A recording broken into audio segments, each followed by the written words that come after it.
Ayan, balik na tayo dito sa ating beach, sa mga beach.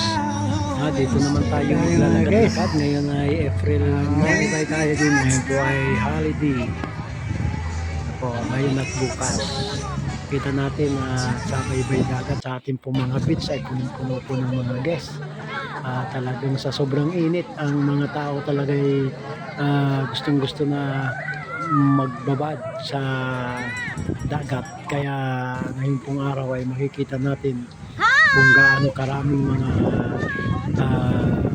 turista ang dumayo po dito sa ating pong mga beaches. Ito po ay isang bahagi lamang po ng mga magagandang beach ng Calatagan. Ito pong ating nakikita.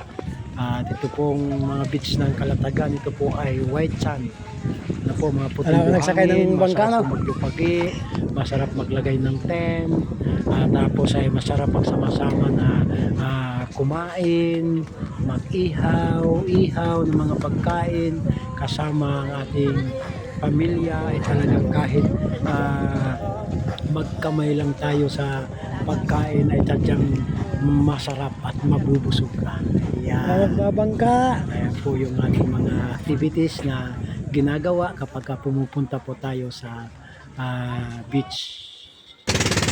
At po nung kumain ay sakay po naman sa bangka, mag-ride po tayo papunta sa stadium, sa Star Vista Sanctuary, din sa snorkeling, sa sandbar, sa marami pang mga magagandang pasyalan sa Calatagan. Kaya yung mga hindi pa nakakarating at yung mga nakarating na gustong bumalik at balik-balikan ito, totoo namang hindi nakakasawa ang kagandahan ng kalikasan, lalo na sa lahat ay ang mga beaches ng Calatagan.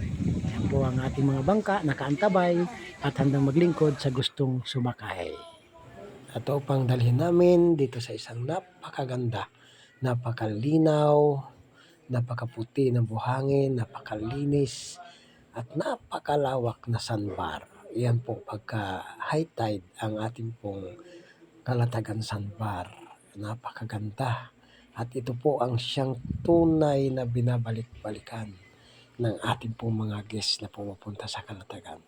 Lahat po ng mga resort at lahat ng mga naka-check-in sa resort, halos dito po ang destinasyon. Kung hindi man floating cottage, ay ihahatid po sa pamamagitan ng boat ride. Kaya yung mga bangka na amin pong nakaantabay para sa inyo upang kay paglingkuran ay handa pong magsakay sa inyo at dalhin kayo dito sa isang paraiso sa gitna ng dagat sa Calatagan. Ang dagat na siyang pinapangarap at pinag-iipunan ng mga turistang gustong ito ay marating, ang dagat ng Calatagan na hindi kailanman pagsasawaang puntahan. Kaya guys, kayo ay amin pong inaanyayahan na inyo pong planuhin ng mas maaga at kontakin ang mga kontak ninyo na kilala dito sa Calatagan upang sa ganon kayo po ay ma-book at may reserve, floating cottage man o bangka pang boat ride, dadalhin namin kayo sa isang paraiso.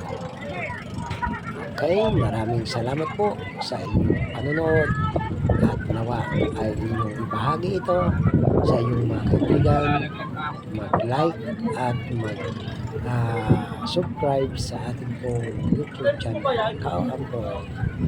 Magandang araw, God bless, sa mga kapayapaan, kasaganan, kalusugan,